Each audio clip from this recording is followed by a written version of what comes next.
ரிசுக்கை பற்றி நாம் பல கட்டங்களில் பல நிலைகளில் நாம் பரிமாறி இருக்கிறோம், பேசியிருக்கிறோம், விளங்கி இருக்கிறோம். அல்லாஹு தாலா நமக்கு நம்முடைய ரிசுக்கிலே பரக்கத்தை தந்தருள் புரிவான். நம்முடைய வாழ்வின் எல்லா நிலைகளிலும் அல்லாஹு தாலா நமக்கு தந்திருக்கக்கூடிய இருக்கக்கூடிய ரிசுக்கிலும் அல்லாஹ் பரக்கத்தை ஏற்படுத்தி தந்தருள்வான். கண்ணியமானவர்களே, ரிசுக் அப்படிங்கிறது அது சம்பந்தமான சில விஷயங்களை மாத்திரம் என்று நாம் விளங்கிக் கொள்கிறோம். உணவு மட்டும் ரிசுக் அல்ல. ரிசுக்கு அப்படின்னு சொன்னா மார்க்கத்தை பொறுத்தவரையிலே உணவு மாத்திரம் ரிசுக் அல்ல, பணம் மாத்திரம் ரிசுக் அல்ல. ரிசுக் என்பது ஒரு மனிதனுடைய உணவு, உடை, அறிவு, ஆரோக்கியம், அழகு, மனைவி, மக்கள் எல்லாம் ரிசுக்கு தான். மார்க்கத்தை பொறுத்தவரையில் எல்லாம் எந்த அளவிற்கு என்றால் குர்ஆன் ஷரீஃபிலே அல்லாஹ் ஒரு இடத்திலே சொல்கிறான், கத் அஹ்ஸனல்லாஹு லஹு ரிஸ்கா. சொர்க்கத்தை பற்றி அல்லாஹ் சொல்கிறான். சொர்க்கத்தை பற்றி சொல்லும் பொழுது அல்லாஹு தஆலா ரிஸ்கிலேயே மிக மிக அழகானதாக அல்லாஹ் அதை ஆக்கியிருக்கிறான்.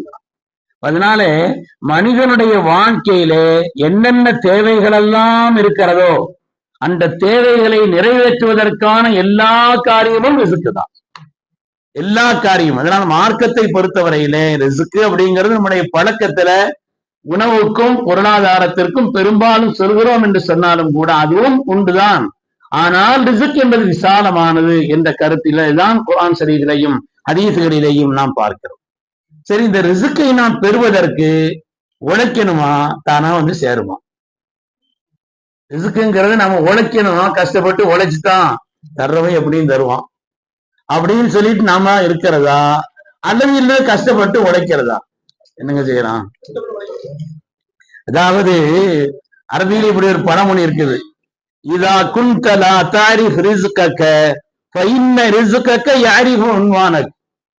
அதாவது ரிஸ்க், நீ வந்து ரிஸ்கினுடைய அட்ரஸ் என்னன்னு உனக்கு தெரியாட்டாலும் கூட ரிஸ்க்கு தெரியும் அட்ரஸ். உனக்கு ரிஸ்கினுடைய அட்ரஸ் தெரியாட்டாலும் கூட ரிஸ்க்கு தெரியும் நம்மால் யார் அப்படின்னு தெரியும் அப்படின்னு ஒரு பழமொழி இருக்குது. இந்த பழமொழியை பார்க்கறதா இருந்தா உழைக்க வேண்டியதில்லை, சம்பாதிச்சு தானா வந்து சேரும், அவ்வளவுதான். தானா வந்து சேரும் அப்படின்னு எடுக்கலாம். இன்னொரு பழமொழி இருக்குது, அதாவது அதற்கு உமருல்லானுடைய வாசகம் அது, வானம் என்பது தங்கத்தை பொழியாது. வானம் என்பது தங்கமா ஒண்ணும் அத்தர தராது, மழையை தராது, அது தண்ணீரைத்தான் தரும். நீதான் அதை தங்கமாக ஆக்கி கொள்ள வேண்டும். அப்படின்னா உழைக்கணும்னு அர்த்தம். உழைக்கணுமா உழைக்க வேண்டாமா என்றால் ரெண்டு பக்கத்திலையும் ஆதாரம் இருக்கு, ரெண்டு பக்கத்திலையும் நிலை இருக்குது. அறிவுரக மேதை ஹதரத் இமாம் மாலிக் ரஹ்மத்துல்லாஹி அலைஹி அவர்கள், ஹதரத் இமாம் ஷாஃபி ரஹ்மத்துல்லாஹி அலைஹி அவர்கள், இமாம் மாலிக் ரஹ்மத்துல்லாஹி அலைஹி உஸ்தாத், இமாம் ஷாஃபி ரஹ்மத்துல்லாஹி அலைஹி மாணவர். ஆனாலும் கூட மாணவருடைய தீட்சண்யமான அறிவு, சிறுபிராயத்தில் அவர்கள் பெற்றிருந்த தீட்சண்யமான அறிவினாலே இமாம் மாலிக் ரஹ்மத்துல்லாஹி அலைஹி அவர்கள் பல்வேறு நிலைகளிலே அவர்களிடத்தில் கலந்துரவாடுவார். அவர்களின் இல்மிலே பல்வேறு விஷயங்களில் கலந்துரவாடுவார். ஒரு தடவை இமாம் மாலிக் ரஹ்மத்துல்லாஹி கருத்து என்னன்னா, வர்ற ரிஸ்க் எப்படியும் வரும், வர்ற ரிஸ்க் எப்படி வந்து சேரும், உழைப்பினால மட்டும்தான்ங்கிறது இல்லை, அதனால ரிஸ்க்குங்கிறது எப்படியும் வந்து சேரும் அப்படிங்கிறது இமாம் மாலிக் ரஹ்மத்துல்லாஹி கருத்து. இமாம் ஷாஃபி ரஹ்மத்துல்லாஹி அவங்களுடைய கருத்து என்னன்னு சொன்னா, இல்ல நாம அதுக்காக முயற்சிக்கணும், பாடுபடணும், உழைக்கணும் அப்படிங்கிறது இமாம் ஷாஃபி ரஹ்மத்துல்லாஹி கருத்து. இமாம் மாலிக் ரஹ்மத்துல்லாஹி தான் விளங்கிய அல்லது தான் சொல்லக்கூடிய அந்த காரியத்திற்கு ஒரு ஆதாரம் சொல்கிறார். அவங்க சொல்றாங்க, ஹதீஸ்ல இருக்குது, லவ் அன்னக்கும் ததவக்கலூன அலல்லாஹி ஹக்க தவக்குலிஹி லரஸகக்கும் கமா யர்ஸுகுத் தய்ர் தகுது ஹிமாசன் வ தரூஹ பிதானா. ஸல்லல்லாஹு அலைஹி சொன்னாங்க, அல்லாஹ்வின் மீன் மாத்திரம் நீங்கள் தவக்குல் வைக்க வேண்டிய முறையிலும் வகையிலும் தவக்குல் வைத்தால், எப்படி அல்லாஹ் பறவைகளுக்கு ரிஸ்க் அளிக்கிறான் அதே போல உங்களுக்கு ரிஸ்க் அளிப்பான். அது காலியான வயிற்றோடு செல்கிறது, வயிறு புடைத்த நிலையிலே வயிறு நிரம்பி வருகிறது அப்படின்னு பார்த்தா அவர் என்ன, அதுக்கு அல்லாஹ் தஆலா ரிஸ்க் கொடுக்கத்தானே செய்யறான்னு சொல்லி இமாம் மாலிக் ரஹ்மத்துல்லாஹி அலைஹி சொன்னாங்க. இமாம் ஷாஃபி ரஹ்மத்துல்லாஹி அலைஹி சொன்னாங்க, உங்களுக்கு ஆதாரம் சொல்ற மாதிரி தெரியலையே, எனக்கு ஆதாரம்னு சொல்ற மாதிரி தெரியுதுன்னாங்க. இமாம் ஷாஃபி ரஹ்மத்துல்லாஹி அலைஹி சொன்னாங்களா, அந்த ஹதீஸை கொண்டு நீங்க உங்களுக்கு ஆதாரம் சொல்ற மாதிரி தெரியலையே, பறவைக்கு ரிஸ்க் அளிக்கிறான், ஒரு கூட்டிலே உட்கார்ந்து இருக்கு இல்லையே, தகுது ஹிமாசன், அது அதிகாலையில காரி வயிறோடு புறப்பட்டு செல்கிறது, அது செல்கிறது, பறக்கிறது, சுட்டுகிறது, தேடுகிறது, அது வயிறு நிரம்ப திரும்ப வருது. அதனால நீங்க சொல்றதுக்கு ஆதாரம் மாதிரி தெரியலேன்னு சொல்லி இமாம் ஷாஃபி ரஹ்மத்துல்லாஹி சொன்னாங்க. சொல்லிட்டு இமாம் ஷாஃபி ரஹ்மத்துல்லாஹி வெளியே போனாங்க. சின்ன வயசு தான், வாலிபர், சின்ன பிள்ளை. வெளியே போனா ஒரு ஆளு ரொம்ப கஷ்டப்பட்டு ஒரு பேத்தமட மூட்டையை தூக்கி சுமக்க முடியாம சுமந்துக்கிட்டு இருக்காரு. இமாம் ஷாஃபி ரஹ்மத்துல்லாஹி சொன்னாங்க, பெரியவங்களே நாம என்ன அதை தூக்கி உங்க வீட்டுல வர கொண்டு சேர்க்கிறேன் அப்படின்னு சொன்னாங்க. இல்லப்பா, இல்ல பரவாயில்ல, நான் கொஞ்சம் துவைக்கிறேன்னு சொல்லிட்டு அவங்க தூக்கி கொண்டு வந்து வீட்டுல கொண்டு கொடுத்தாங்க. வீட்டுல கொண்டு வந்து கொடுத்தவன் அவர் என்ன செய்தாரு, கொஞ்சம் பழங்களை கொடுத்தார். தானே அவங்களுக்கு உணவு அதுதானே. இல்ல வேண்டாம் பரவாயில்ல, நான் கூலிக்காக செய்யல, உங்களுக்கு உபகாரத்துக்கு. இல்ல இல்ல பரவாயில்ல, இதை வச்சுக்கங்கன்னு கொடுக்குறாரு. கொடுத்த உடனே அதை நேரா எடுத்துட்டு இமாம் ஷாஃபி ரஹ்மத்துல்லாஹி இமாம் மாலிக் ரஹ்மத்துல்லாஹி வந்தான். வந்து சொன்னாங்க, இந்த மாதிரி நான் அவர் தூக்க முடியாம வந்துட்டு இருந்தாரு, நான் அவருக்கு உதவியா செய்தேன், அவருக்கு இந்த பழத்தை கொடுத்தாங்க அப்படின்னு சொல்லி 2 பேரும் சேர்ந்து உட்கார்ந்து சாப்பிடுறாங்க. இமாம் மாலிக் ரஹ்மத்துல்லாஹி சொன்னாங்க, இந்த ரிஸ்க் என் பேர்ல எழுதியிருக்கிறதுனாலதானே இங்க வந்திருக்குதுன்னா. இது என் பேர்ல எழுதியிருக்கிறதுனால தானே நான் என்ன உழைச்சனா, தூக்கணும்னா, கஷ்டப்பட்டனா, நீங்க மீதான எல்லாத்தையும் பாத்தீங்க, வந்திருக்கிறது இல்லையான்னு சொன்னாங்க. அதனால 2 கருத்தும் உண்மைதான் சொல்றாங்க. என்ன அர்த்தம்? உழைக்க வேண்டும். உழைப்பதினால் மட்டும் கிடைத்து விடுமா என்றால் ரப்பு நாடாம கிடைக்காது. உழைக்கணும், செய்யணும். உழைச்சால் மட்டும் பத்தாது, உழைத்தாலும் கூட ரப்பு நாடினால்தான் கிடைக்கும். அதாவது நாம தேடுற வழியில நமக்கு எல்லாம் வந்து சேர்ந்துருதாங்க. நம்ம தேடுற வழியில எல்லாம் வந்து சேர்ந்துருதான். ஒரு ஆள் பணத்தை சம்பாதிக்கிறதுக்கு இப்படின்னு ஒரு ரூட் போட்டு வைக்கிறார், அவர் போடுற ரூட்ல கூட பணம் வந்துருதா? நாம தேடுற வழியில ஊர நம்முடைய ரிஸ்க் வந்து சேர்வதும் இல்லை.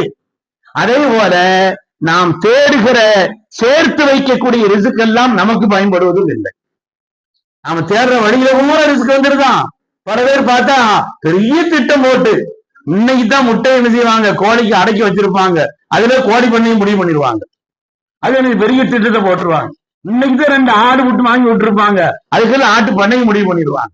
அதனால நாம நினைக்கிற வழிகளில் ஊரரசுக்கு வந்து சேர்றதும் இல்லை. உழைக்கணும், முயற்சிக்கணும், அல்லாஹ் நாடினால்தான் அது நமக்கு வரும் என்பதிலேயும் ஒரு மூமின்கள் உறுதி கொண்டது. கண்ணியமானவர்களே, அது மாதிரி இன்னொரு விஷயம் என்னன்னு சொன்னா, ரிஸ்க் அல்லாஹ் தஆலா ஒரு ஆளுக்கு கூடுதலா கொடுத்திருக்கிறான், குறைவா கொடுத்திருக்கிறான் அப்படின்னு சொன்னா, கூடுதலா கொடுத்தா அவரை ரொம்ப கண்ணியப்படுத்திட்டான், குறைவா கொடுத்துட்டா அவர் அந்த அளவுக்கு விசேஷமான ஆள் இல்லை அப்படின்னு நினைக்கக்கூடாது. அல்லாஹ் சொல்கிறான், ஃபஅம்மல் இன்சானு இதா மப்தலாஹு ரப்புஹு ஃபஅக்ரமஹு வனஅமஹு ஃபயகூலு ரப்பி அக்ரமன். சில பேர் இருக்கிறாங்க, நாம அவங்களுக்கு ரிஸ்க் விசாலமாக்கி கொடுத்த உடனே அல்லாஹ் அவரை ரொம்ப கண்ணியப்படுத்தியிருக்கிறான் அப்படின்னு சொல்றாங்க. சில பேருக்கு வாழ்க்கையில சில விதமான நெருக்கடி, பொருளாதாரத்தினுடைய சிரமங்கள், ஃபயகூலு ரப்பி அஹானன், அல்லாஹ் அவனை இழிவுபடுத்தியிருக்கிறான் அப்படின்னு சொல்றாங்க. கல்லா, விஷயம் அப்படி அல்லங்கிறான். விஷயம் அப்படி அல்ல. ஒரு மனிதனுக்கு கொடுக்கப்படக்கூடிய ரிஸ்கினுடைய கூடுதல் குறைவு என்பது அவனுடைய கண்ணியத்திற்கான அளவுகோல் அல்ல. இதை நம்ம விளங்கிக்கிறோம், இதை நம்ம விளங்கிக் கொள்ள வேண்டும். ஏனென்று சொன்னால், இன்னல்லாஹு யுஅத்தி துன்யா மன் யுஹிப்பு வ மன் லா யுஹிப். துன்யாவெல்லாம் யாருக்கு வேணாலும் கொடுப்பான். தன் மீது பிரியமுள்ளவர்களுக்கும் கொடுப்பான், பிரியமில்லாதவர்களுக்கும் கொடுப்பான். கொடுத்த காரணத்தினால அது அவங்களுக்கு பிரியம் இல்லை என்னும், கொடுக்காத காரணத்தினால பிரியம்னு அர்த்தமும் இல்லை, மாத்தியும் இல்லை. அப்படி மாத்தியும் வைக்க வேண்டியதில்லை. பணத்தை எக்கச்சக்கமா கொடுத்திருந்தான் காரூனுக்கு, ஆனா அந்த பணம் தான் அவனுடைய அழிவிற்கு காரணமாக அமைந்தது. அல்லாஹ் தஆலா செல்வத்தை விசாலமாய் கொடுத்திருந்தான் சுலைமான் அலைஹிஸ்ஸலாமுக்கு, உரிய நன்றி செலுத்தினார்கள், உரிய முறையில நன்றி செலுத்தினார்கள். அல்லாஹ் தஆலா அந்த அந்த விசாலமான அந்த செல்வத்தை அவர்களுக்கு எல்லா நிலையிலும் பயன்பாடுடையதான் ஆக்கியது மாத்திரமல்ல, இன்னும் அந்த சுக்ரியாவின் காரணத்தினாலே பல்வேறு வகையான பாக்கியங்களையும் கொடுத்தான் என்று பார்க்கிறோம்.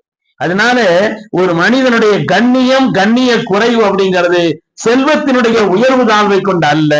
இதுவும் செல்வம் சம்பந்தமா, ரிஸ்க் சம்பந்தமா நாம் விளைக்கிற வேண்டிய விஷயம். அது மாதிரி இன்னொன்னு என்னன்னு சொன்னா, ஹராமான வழியில ரொம்ப முயற்சி பண்ணி நம்ம எத்தனையோ பார்த்த ஒண்ணும் சரியா தெரியல, இப்படி போனாத்தான் ரூட்டு கிடைக்கும் போது தெரியுது, அப்படின்னு ஹராமான வழியில அவசரப்பட்டு போயிட்டோம் சொன்னா ஹலாலுக்கான வழியை அந்த அடைத்து விடுவாங்க. ஒண்ணும் முயற்சி பண்ணி பார்த்தங்க, அப்படி எல்லாம் பார்த்தா ஒண்ணும் சரியா வர மாதிரி தெரியல, குறுக்கு வழியில போனாதான் சீக்கிரமே சேர முடியும் போது தெரியுதுன்னு சொல்லி ஹராமான வழியிலே பொருளாதாரத்தை, ரிஸ்கை, மற்ற காரியங்களை தேடுவதற்கு முற்பட்டால் ஹலாலுக்குண்டான வாய்ப்புகள் எல்லாம் தடுக்கப்பட்டு கிடைக்காமல் போய்விடும். அல்லாஹ் பாதுகாக்க வேண்டும். இதற்கு அலி ரலியல்லாஹு தஆலா அன்ஹு அவங்க பிரபலமான நிகழ்ச்சி தான். அலி ரலியல்லாஹு தஆலா அன்ஹு அவங்க தங்களுடைய வாகனத்துல வந்தாங்க குதிரையில. கூஃபாவினுடைய இந்த மஸ்ஜித், கூஃபா ஊரு, பள்ளியில தொழுது போகும்பொழுது ஒரு ஆளை வெளியில வாகனத்தை இதெல்லாம் பாத்துக்கங்கன்னு சொல்லிட்டு உள்ள போனான். உள்ள போயிட்டு வெளியில வந்து பார்த்தா அவன் என்ன செய்யிட்டான்னா அதுல உள்ள அந்த கடிவாளத்தை கூட கலைச்சிட்டு போயிட்டான். யார பாதுகாப்புக்கு பொறுப்பு கொடுத்திருந்தாங்களோ அறிவில் தான் நினைச்சாங்க நம்ம ஒரு ஆளை பாதுகாப்புக்கு பொறுப்புக்கு விட்டுட்டு போறோம், வண்டி உனக்கு ஏதாவது கொடுக்கணும்னு நினைச்சாங்க, வண்டி ஏதாவது உனக்கு கொடுக்கணும்னு நினைச்சாங்க. ஆனால் வந்து பார்த்தால் அந்த கடிவாளத்தை எடுத்து கொண்டு போய் பஜார்ல குறைஞ்ச விலைக்கு வித்துக்கிட்டு இருக்காங்க. அதற்கு செய்யணும் அலில்லாஹ் சுப்ஹானல்லாஹ் அரத்து அன் உஅதிய இய்யாஹு ஹலாலன் ஃபஅபா இல்லா அன் யாஹுது ஹராமா. நான் உனக்கு ஹலாலா கொடுக்கன்னு நினைச்சேன், ஹராமான வழியில தான் நான் பெறுவேன் அவன் முடிவு பண்ணியிருக்கான் போல் தெரியும். நான் அவனுக்கு ஹலாலான வழியில் அதை கொண்டு சேர்க்கணும்னு நினைச்சேன், ஆனால் அவன் ஹராமான வழியில் தான் அதை பெறுவேன் என்று முடிவு பண்ணியிருக்கிறான் போல் தெரிகிறது. அதனால ஒரு மனிதன் அவசரப்பட்டு ஹராமான வழியிலே தேடுவதற்கு முயற்சித்தால் அதுக்குண்டான தண்டனை என்னன்னு சொன்னா ஹலாலுக்குண்டான வழிகள் எல்லாம் அடைக்கப்பட்டு போயிடும். அருமையானவர்கள், அது மாதிரி அல்லாஹ்விடத்துல ரிஸ்க கேட்கும் பொழுது நிறைய தாரத்து, 5-6 கூட்டத்தாரத்து, அதற்கு அப்படி நிறைய தான் கேட்கக்கூடாது, பரக்கத்து தான் கேட்கணும். என்ன நிறைய இருந்தாலும் கூட பரக்கத்தா இருக்கணுங்கிறது இல்லை, நிறைய இருந்தாலும் சோதனையாக அமையலாம். அதனால ரிஸ்க்கு சம்பந்தப்பட்ட விஷயங்களை ரப்பிடத்தில் கேட்கும் பொழுது அல்லாஹும்ம பாரிக் லனா ஃபீமா ரஸக்தனா ஹதீஸ் வருது. அல்லாஹ் நீ எங்களுக்கு தந்த ரிஸ்கில் பரக்கத் செய், போதும், எல்லாம் வந்து விடும். பரக்கத்து வந்து விட்டால் போதும். பரக்கத் என்பது நம்முடைய காரியங்களோடு இணைந்து விட்டால் நாம் நினைத்த, நினைக்காத, எதிர்பார்த்த, எதிர்பாராத பல்வேறு காரியங்களுக்கு காரணமாக அமையும். அதனால ரிஸ்க கேட்கும் பொழுது அல்லாஹ் பரக்கத்தாக்கி பரக்கத்தான ரிஸ்கத்தான் சொல்லி அல்லா இடத்துல கேட்கணும். ரிஸ்க்கு சம்பந்தமாக பல்வேறு செய்திகள் குர்ஆனிலே வருகிறது. அது சம்பந்தப்பட்ட விஷயங்களை நாம் விளங்கிக் கொள்ள வேண்டும். அல்லாஹ் தஆலா நமக்கு தந்திருக்கக்கூடிய ரிஸ்கிலே பரக்கத் செய்தருள்வானா, ஹலாலான ரிஸ்கை அல்லாஹ் நமக்கு தந்தருள்வானா, ஹராமான எல்லா ரிஸ்கை விட்டும் அல்லாஹ் பாதுகாத்தருள்வானா. அவனுடைய பொருத்தத்தை பெற்ற பரிசுத்தமான நடிகார்களில் அல்லாஹ் நம் எல்லோரையும் கபூல் செய்தருள்வானாக. ஆமீன் ஆமீன் யா ரப்பல் ஆலமீன். وآخر دعوانا أن الحمد لله رب العالمين.